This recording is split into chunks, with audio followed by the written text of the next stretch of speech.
Hola gente de la cátedra, ¿cómo están? Qué gusto saludarlos y reencontrarnos para una nueva clase.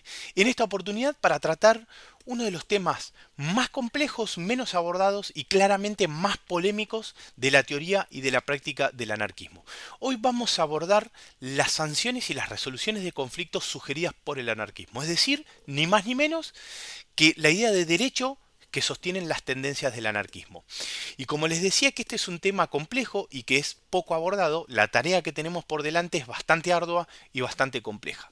Toda la información que rodea a este tema es poco clara, por lo cual es preciso arrancar con una buena aclaración. Para abordar el tema de la administración de justicia, llamémosle administración de justicia anarquista, vamos a hacer un recorte de toda esa información y lo vamos a orientar en dos tendencias. Por un lado la colectivista, que haremos un vuelo bastante más rápido, puesto que la bibliografía adepta a esta tendencia colectivista se ha esforzado más por la crítica al sistema de justicia y al sistema penal que a encontrar soluciones de tipo prácticas.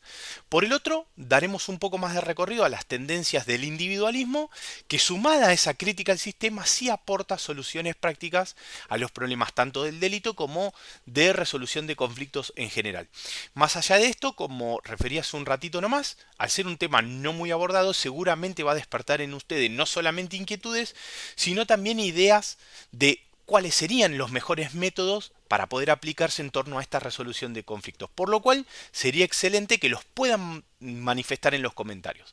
Además, muchas de las posibles soluciones que vamos a ir viendo a lo largo de la clase se van a dar en un marco hipotético o especulativo, por lo tanto me gustaría leerlos en los comentarios dejando su opinión sobre la procedencia o no de cada uno de estos mecanismos que vayamos desarrollando. Y algo que voy a agregar durante la clase, en cada uno de los videos que vayamos subiendo a partir de ahora, preguntas de repaso de las clases anteriores para que ustedes puedan ir fijando algunos conceptos importantes. Y por supuesto, si se animan, que las vayan contestando en los comentarios antes del final de la clase, que es donde van a encontrar las respuestas a esas preguntas. Ahora sí, sin más introducción, nos metemos de lleno en la clase. Muy bien, comencemos con este pequeño esquema que nos va a servir como introducción y como un pantallazo general de todo lo que vamos a ver en la clase. Seguramente estén pensando qué me está poniendo este pibe acá, toda esta maraña de flechas y corchetes, pero lo bueno o la magia de YouTube es que pueden pausar el video y lo pueden mirar con detenimiento. Más allá de eso, al finalizar la clase lo vamos a volver a ver y lo vamos a volver a analizar. Encarar una clase que analice cómo se administra justicia en una comunidad que no se va a ordenar a través del monopolio de la fuerza puede tener distintos enfoques, motivo por el cual el enfoque que vamos a tener nosotros en la clase de hoy desde la cátedra es este que se ve reflejado en el esquema. Les parezca escaso o no, la idea es ver aplicaciones o ideas que sean prácticas y factibles de realización. Y de hecho, muchos de los mecanismos de resolución de conflicto que vamos a ver en la clase ya se aplican aún en el marco del monopolio de la fuerza. Y en ese sentido entonces analizaremos a dos tendencias dentro del anarquismo para que al mismo tiempo que nos informamos y conocemos de ella, podamos comparar sus mecanismos de resolución de conflicto y a posteriori sean ustedes, a partir de su reflexión, que puedan coincidir o no con algunas de esas tendencias o de esos mecanismos, ¿no?, que adoptan cada una de las tendencias. Y como dije en la introducción, se animen a dejarme en los comentarios ideas propias de cómo tienen que ser los mecanismos de resolución de conflicto, siempre y cuando no utilicen el monopolio de la fuerza. En concreto entonces vamos a analizar las ideas del derecho que tienen tanto las tendencias colectivistas como las individualistas. Este es el recorte que vamos a trabajar, ya que admito, cada tendencia dentro del anarquismo, por más pequeña que sea, tiene sus propios métodos. De esas ideas del derecho va a derivar la administración de justicia, que es lo mismo que establecer mecanismos para resolver conflictos en cualquier orden que se den, penal, civil o comercial, en una comunidad determinada, cuya característica primordial va a ser entonces la no utilización del monopolio de la fuerza para organizarse. Algunas cuestiones de carácter general para ir dando un panorama de cómo cada una de estas corrientes empiezan a concebir el orden, siempre con la característica de establecerse sin coacción externa, en torno a distintos problemas que puedan darse en el seno de esas comunidades o de esas uniones de personas. Para las corrientes colectivistas, la premisa principal por la cual van a fundamentar la estrategia de resolución de conflictos será la de modificar las condiciones sociales. Es decir, mejoradas estas, el delito disminuye al tiempo que los distintos conflictos. Ya vamos a ampliar al respecto con algunos ejemplos. Por lo tanto, podríamos decir que su acción es orientada a la prevención, es decir, que el derecho para estas tendencias tiene una función preventiva. Ahora bien, pese a las diferencias, podríamos encontrar una similitud con las tendencias individualistas. Estas últimas, teniendo como eje la libre asociación, van a defender la idea que si cada uno de nosotros alcanza la independencia económica, los delitos y los conflictos van a disminuir drásticamente. De lo que hablamos es que si a través de la libre asociación puedo generar las condiciones para que cada uno de nosotros, uniéndose con otros libremente en razón de necesidades u objetivos comunes, pudiera alcanzar sus más íntimos anhelos de todo tipo, por ejemplo, no sé, una casa, vestimenta, oficio, una profesión, ocio, los delitos claramente van a disminuir. Como ven, aunque desde distintos planos, uno de lo colectivo y otro desde lo individual, ambos coinciden en que, bajo condiciones óptimas, los delitos van a disminuir o directamente desaparecer. Más adelante los vamos a reforzar un poquito. Lo que sí, al ser la libre asociación una idea contractualista, el individualismo entiende que todo se va a basar en los acuerdos a los que las partes arriben y que en numerosas ocasiones esos acuerdos pueden no cumplirse, por lo cual admite distintos tipos de sanciones y toma como base para resolver los conflictos de todos los índoles, penal, civil o comercial, a la mediación y al arbitraje que vamos a desarrollar en profundidad hacia el final de la clase. Lo que ya podemos ir dejando bien en claro es que pese a que el anarquismo sugiere que condiciones de organización social distinta, podríamos decir más equitativa desde el plano colectivo o reforzando la voluntariedad desde la tendencia individualista, conllevaría a una disminución o a un menor riesgo a que se den en la práctica situaciones de conflicto o directamente llamémosle delitos, el anarquismo no niega nunca que aún en las mejores condiciones de convivencia puedan aparecer problemas y surjan también los delitos. Entonces, desde el anarquismo se es bien consciente de que los conflictos siempre van a existir. Por lo tanto, admitiendo que siempre pueden aparecer delitos y conflictos de intereses, y en el marco de una organización de personas que se base en el orden sin coacción externa, la clave va a estar en analizar cómo solucionar estos conflictos sin recurrir al paradigma autoritario y alejados, por supuesto, del uso estatal del monopolio de la fuerza. Ya lo vamos a ver en detenimiento más adelante, pero estos dos puntos van a ser claves para analizar cualquier herramienta de resolución de conflictos. O sea cual sea el método que encontremos para resolver los problemas que se den en una comunidad o en una libre asociación, aún si la decisión la tiene que tomar un tercero, si dicha decisión se fundamenta por fuera del monopolio de la fuerza y por fuera del paradigma autoritario, va a gozar de validez para el anarquismo. Y más, sobre todo, que tanto el colectivismo como el individualismo, someterse a algún método de resolución de conflictos siempre se va a basar en el consenso y en la voluntariedad. No me voy a extender mucho más, que lo vamos a analizar un poco más adelante. Y vale la pena volver a aclarar que, en atención a un mayor desarrollo práctico desde las tendencias individualistas en este aspecto, vamos a desarrollar en mayor profundidad la administración de justicia en la libre asociación. Lo que quiero decir es que vamos a ver cómo interpretan la administración de justicia las tendencias colectivistas, pero vamos a ver en mayor profundidad las metodologías aplicadas en la libre asociación. Ya entonces vamos viendo que de alguna manera, ante la aparición de algún conflicto, el anarquismo va a proponer modos de solucionarlo, los que nos lleva directamente a adentrarnos al mundo de la filosofía jurídica, y al meternos en este terreno nos va a surgir la pregunta de si el mundo del derecho resulta incompatible con la idea de una organización anárquica. Lo que podríamos argumentar es que si el derecho, esto es ese abanico o catálogo de reglas que van a operar como una normativa regulatoria, es fuente y validez del monopolio de la fuerza estatal, absolutamente es incompatible y contrario a la anarquía. Ahora, si lo que entendemos por derecho, sea este escrito o puramente consuetudinario, son las pautas de convivencia que puedan arribar cualquier grupo de dos o más personas, o como acuerdos mutuos cuya fuente de validez es la voluntad manifestada personalmente y no por intermedio de representantes, entonces la idea del derecho va a ser compatible con la idea de la anarquía. Por lo cual, resulta que la anarquía no solo no resulta incompatible con el derecho, sino que desde esa asociación de personas que valida el anarquismo, desde los acuerdos que generen esta asociación de personas, van a crear derecho continuamente. Y van a ser estos acuerdos los que determinan las condiciones de permanencia de la asociación. Y hay que darle mucha importancia a este punto porque ya les tiene que ir sonando que uno de los más grandes derechos que reivindica el anarquismo en general y en mayor medida el individualismo es el derecho de secesión. Por lo cual, este último, es decir, este derecho de secesión, puede operar no solo como derecho individual, sino también como un instituto sancionatorio. Como para ejemplificar y al mismo tiempo reforzar la idea de derecho del anarquismo en sus vertientes colectivistas e individualistas, establecemos esta diferenciación con las ideas del comunismo autoritario por anexión de todas las distintas manifestaciones estatales.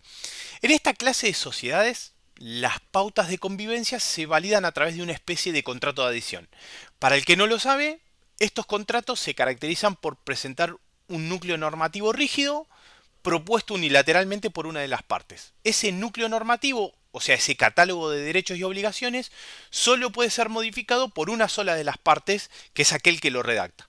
La otra parte o acepta el total de las cláusulas o se queda fuera. Digamos entonces, una de las partes diseña qué se puede hacer y qué no, y no permite a la parte que se suma al contrato cuestionar o modificar alguna de esas cláusulas. Ese contrato que podríamos decirle el contrato social, lo hace y lo puede modificar únicamente el partido único, en el caso de los comunistas, o los representantes por medio del Congreso, en el caso de las democracias representativas. Ergo, el resto de los que se sumen al contrato deben obedecer y aceptar ese catálogo sin poder cuestionar o modificar alguno de esos puntos. Y decimos que es una especie y no del todo un contrato de adhesión, porque la participación en esos contratos se termina validando a partir de la fuerza. Es decir, la comunidad entera, por fuerza de los burócratas del partido o de los representantes, no pueden decidir sobre firmar o no ese contrato. Se nos obliga directamente a participar en él. Los contratos de adhesión comerciales, por ejemplo, serían los contratos con las compañías telefónicas. Pero en estos, si bien no podemos modificar las cláusulas de los contratos, sí poseemos cierta libertad de adherirnos o no, cosa que, como bien dijimos, libertad que no poseemos a la hora de adherir o no al contrato social que fundamenta filosóficamente a los estados modernos. Y como si fuera poco, son los representantes, sin consultar individualmente a sus representados, los que firmarían la adhesión a ese contrato social. Como contraparte, las cláusulas que conformen las pautas de convivencia en la libre asociación o en una comunidad anarquista se apartan de esa idea de contrato de adhesión, puesto que las mismas surgen por la participación directa de los miembros. Es decir, desde el consenso se termina realizando el catálogo de cláusulas que va a regir esa unión. Si no hay acuerdo, la unión nunca se formará o se formará solo con los que estén de acuerdo. No se obliga a nadie a suscribir esos acuerdos. Al mismo tiempo, esas cláusulas pueden revisarse y modificarse en cualquier momento y siempre que la ocasión lo amerite. Y también se diferencia de la adhesión al contrato social vigente en que cada miembro expresa de manera individual e inequívoca su adhesión o no a las pautas que van a regir esa unión. Las tendencias colectivistas, ya dijimos, hacen hincapié en la fase preventiva del delito y de los conflictos sociales. En relación con esto, tenemos que destacar que estas tendencias, sobre todo la comunista de la mano de Kropotkin y su afamado texto sobre las prisiones, han orientado la crítica casi exclusivamente al sistema penal, criticando tanto las teorías del delito como de las penas. Este casi exclusivo centro de atención al delito penal hace imposible encontrar referencias a otro tipo de controversias o problemas sociales y obviamente ninguna referencia a cómo solucionar esos problemas. Por lo tanto, Para las tendencias colectivistas, el delito penal es el eje de la crítica hacia el Estado y sus poderes, aunque con mayor preponderancia, por supuesto, en el Poder Judicial. Asimismo, las tendencias colectivistas van a entender que lo penal es en esencia el principal problema social que aqueja a cualquier sociedad, admitiendo que podría acontecer en una sociedad anarquista y si ocurriere esto, van a esbozar distintas soluciones al respecto. Como dijimos en la introducción, vamos a empezar a utilizar este recurso de algunas preguntas de repaso sobre las clases anteriores para que ustedes puedan ir fijando algunos conceptos claves. Estas son las dos preguntas que si ustedes quieren ya las pueden ir contestando y los leo en los comentarios.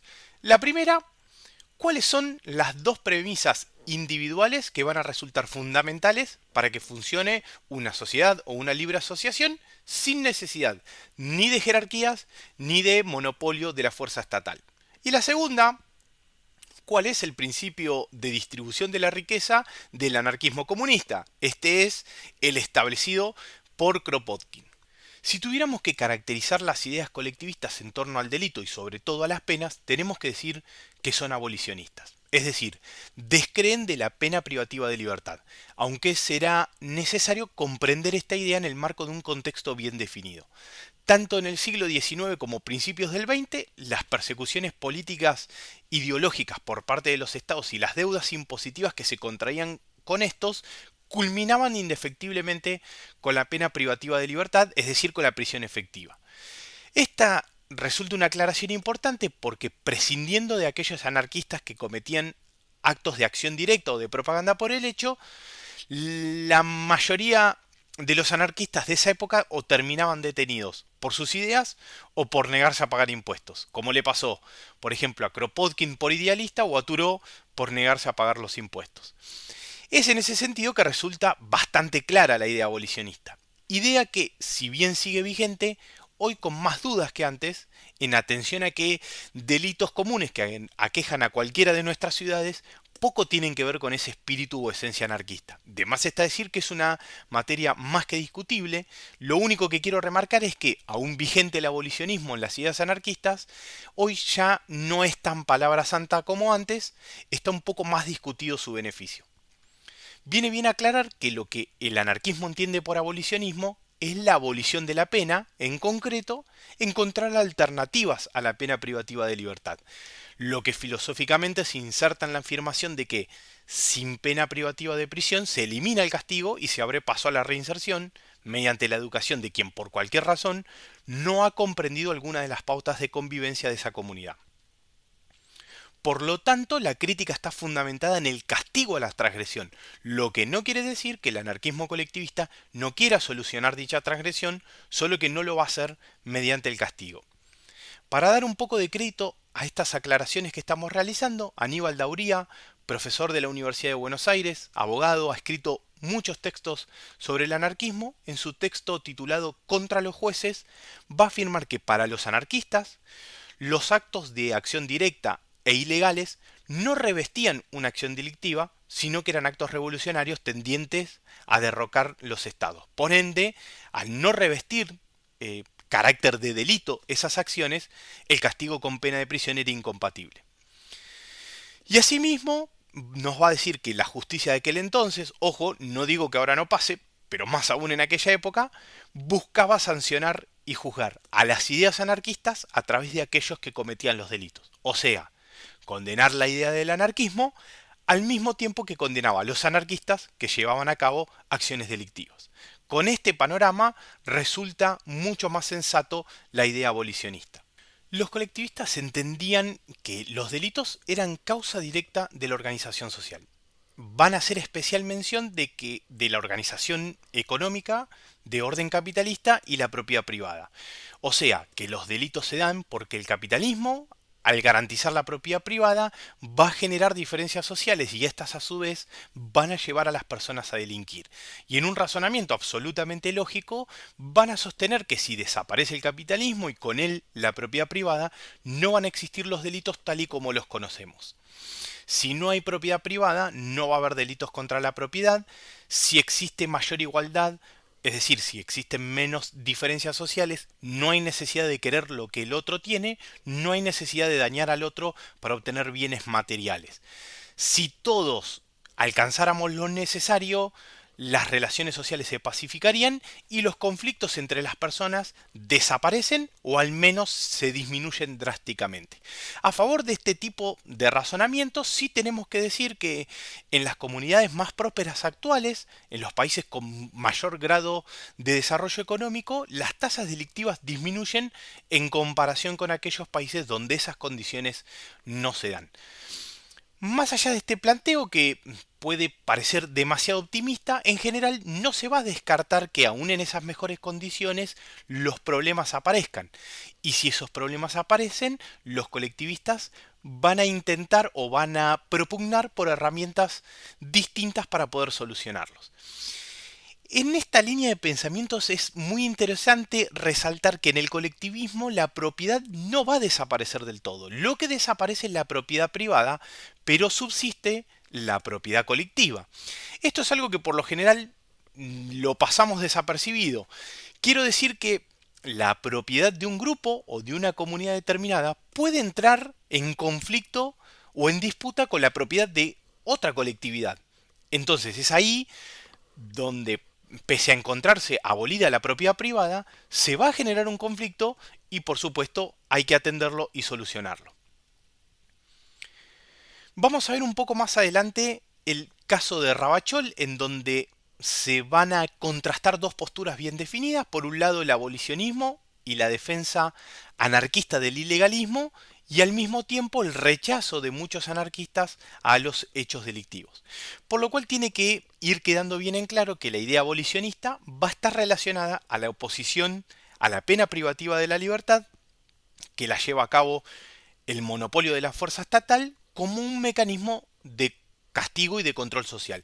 Lo que surge es que el anarquismo, fuera de las tendencias ilegalistas, se va a oponer fervientemente a los delitos comunes y de hecho los va a sancionar.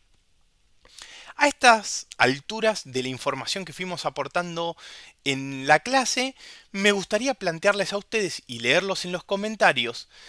¿Continuamos con esa idea abolicionista aún con los delitos tal y como se dan hoy en la realidad?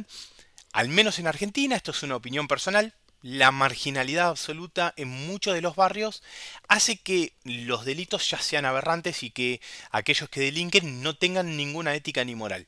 Y además está decir que los robos se dan entre los que no tienen nada contra los que tienen algo o muy poco, porque lamentablemente nuestra situación económica es muy difícil.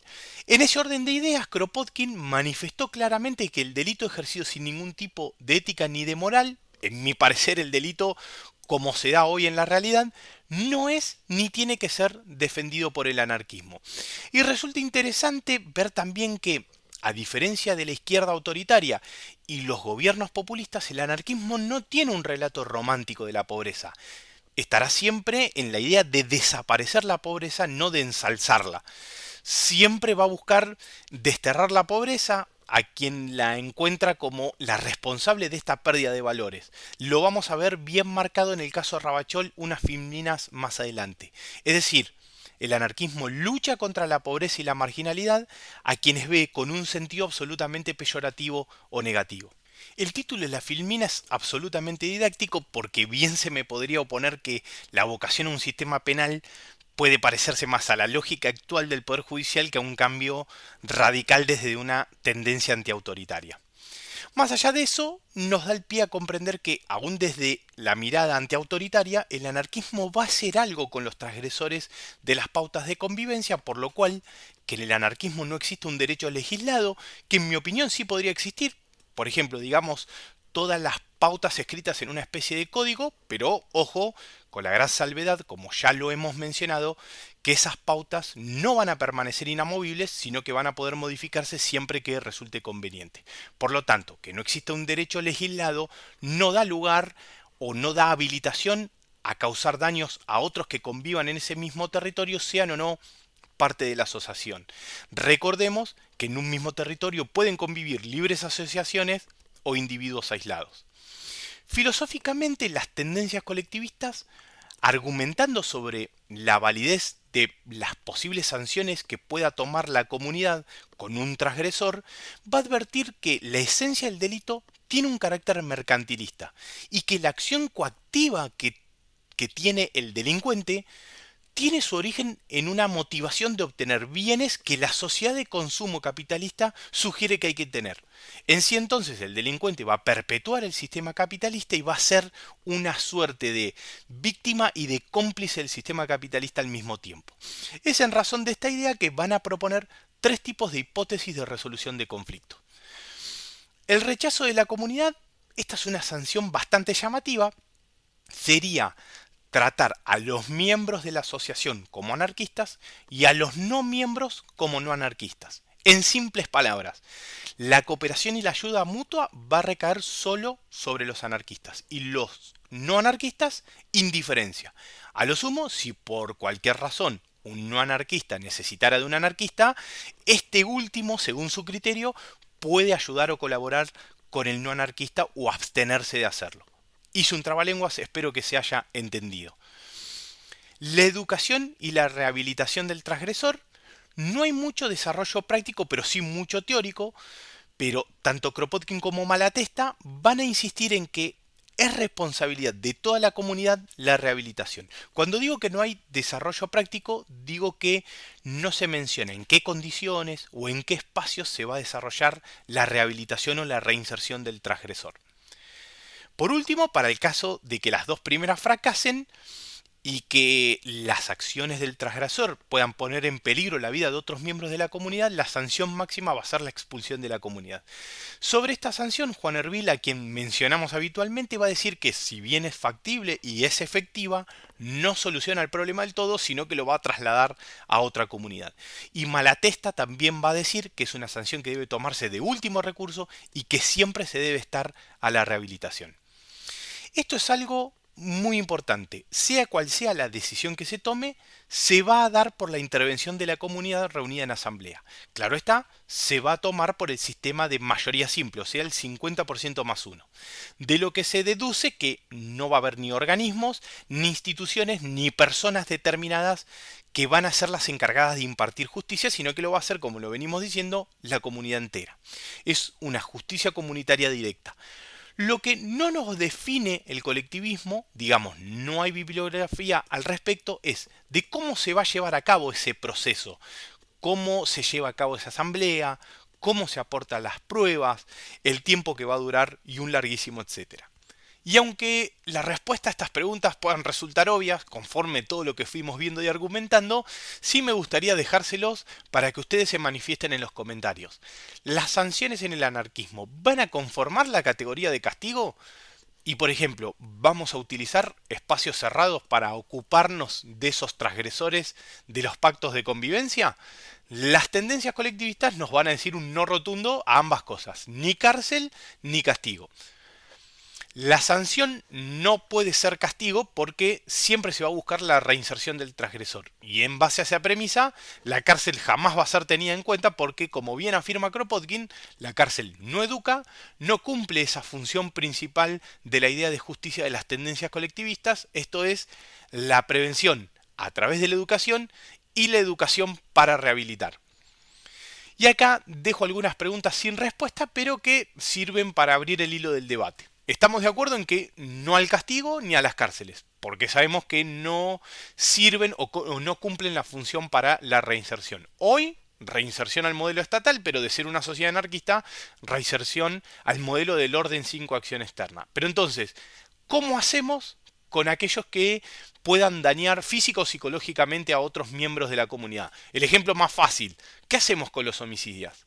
¿Coinciden con esa mirada abolicionista? ¿Siempre hay tiempo para educar? Y si la respuesta fuera un no, ¿dónde destinamos a esos que por cualquier razón atenten contra o la libre asociación o pongan en peligro la vida de alguno de sus miembros? Antes de finalizar con esta primera parte de la clase, porque lo que vamos a hacer es dividir en dos esta clase, en esta primera entrega vamos a terminar de analizar lo que serían las tendencias colectivistas y en una segunda entrega vamos a analizar lo que serían las tendencias individualistas, es decir, la idea de derecho de esas ideas individualistas. Entonces, como dato de color y como dijimos anteriormente, para condensar con un caso práctico la mirada por parte del colectivismo de las acciones ilegalistas, pero al mismo tiempo el rechazo o la puesta en duda por parte de muchos anarquistas del delito como método de subsistencia genuino, aún en el marco de la sociedad organizada bajo la forma capitalista, vamos a ver el afamado caso del proceso y posterior condena de Ravachol.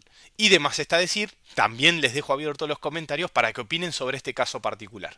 Para quienes les interese el tema, les recomiendo el texto Contra los jueces de Aníbal Dauría, donde van a ver no solo el análisis de este proceso, texto este que desde el cual nos vamos a basar para este apartado de la clase, sino también hay análisis de los casos y de los discursos de varios anarquistas que pasaron por el banquillo y que casi todos, a excepción de algunos pocos afortunados, todos perdieron la vida como consecuencia de sus condenas.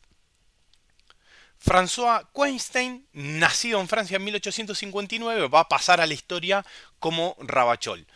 Su caso generó gran revuelo entre anarquistas y ajenos al movimiento, pero al interior del movimiento la mayoría de los anarquistas lo miraron con recelo, no apoyaron su inocencia ni avalaron su forma ilegalista de procurarse la subsistencia. Según las crónicas que se recabaron en la época, muchos consideraron que el discurso anarquista en sede judicial solo fue oportunista como una manera elegante por ahí de justificarse, por lo que muchos ni siquiera lo consideraron un verdadero anarquista. Fue responsable de atentados contra miembros de la justicia francesa y en 1891 va a realizar el delito que lo llevó un año más tarde a la guillotina. Asesinó y asaltó a un religioso, posteriormente distribuyó el botín entre las familias de algunos anarquistas detenidos. Por supuesto, este caso fue el que lo llevó a enfrentar a la justicia, pero se le probaron al menos 3 homicidios más. Un dato de color, sobre todo para aquellos que venimos de las ciencias jurídicas, parte de las pericias que se utilizaron para condenar a Ravachol fueron esas delirantes y totalmente descartadas pruebas pseudocientíficas antropológicas del Lombroso. Bastante más adelante en el devenir de nuestro plan de estudios vamos a ver a César el Lombroso y esa descripción que hace antropomórfica delictual de los anarquistas. Analicemos brevemente cómo se manifestó Ravachol frente a quienes lo juzgaron, detallando algunos puntos importantes que van a reflejar muchas de las posturas colectivistas en torno a la administración de justicia o lo que es lo mismo, esos mecanismos para resolver la eventual aparición de conflictos en la comunidad. Lo primero que dejan claro es que tanto él como el resto de los delincuentes o de los criminales son víctimas de una sociedad mal organizada, puesto que esa forma de organizar la sociedad, contextualicemos un poco, sociedad industrial en pleno apogeo, capitalismo extremo, pésimas condiciones de trabajo para los obreros, asimetría total entre patrón y trabajador. Esta forma de organizar la sociedad pone a los individuos a luchar uno contra otros y al mismo tiempo aquellos que no encuentran los medios para satisfacer sus necesidades o las de sus familias, ese instinto de supervivencia lo obliga a actuar de esa forma criminal. Lo que es interesantísimo destacar acá es que Ravachol está utilizando el argumento del darwinismo social para justificar sus crímenes frente a quienes los sostenían para justificar las diferencias de clase. En la misma línea de pensamiento va a resaltar que lo están procesando por echar mano a los medios de que disponía para procurarse lo necesario, aún a riesgo de causar víctimas. Pero a partir de este razonamiento, pregunto, ¿los delitos hoy en día se dan con ese criterio? ¿Hay delitos para asegurarse lo necesario para subsistir? En mi opinión, muchos de los delitos de hoy en día no se dan con ese propósito. Resaltó que la miseria se daba en el marco de una abundancia de productos, cosa que al día de hoy continúa siendo del mismo modo. Recuerden aquello que planteaba Kropotkin, con aquella superabundancia de productos. Fiel a su practicidad, va a determinar que mendigar es perder el honor. Por eso prefirió la apropiación directa de todo aquello que consideró necesario para subsistir. A decir de los jueces, esboza una conclusión que es espectacular, va a manifestar que los jueces, ellos también van a cometer un homicidio al condenarlo a muerte, pero sin arriesgar su vida en dicha acción. Y metiéndose en lo que nosotros estamos trabajando en la clase, considera que la solución a la criminalidad es atacar las causas que generan el crimen y los criminales. Va a determinar que toda legislación solo se ocupa de las consecuencias del delito, pero nunca de las causas. Y va a concluir en que si se elimina la miseria, si se asegura a todos la satisfacción de sus necesidades, va a generar las condiciones de bienestar. Y ese bienestar va a convertir a la gente en honrada. Muy bien, gente, hemos terminado la primera parte de la clase donde pudimos ver cuál es la idea de derecho de las tendencias colectivistas y cuáles son las herramientas que encuentra para solucionar los problemas dentro de la comunidad. En la segunda parte de la clase lo que vamos a abordar es la idea de derecho del individualismo y cuáles son las herramientas que diseña para encontrar soluciones dentro de la libre asociación.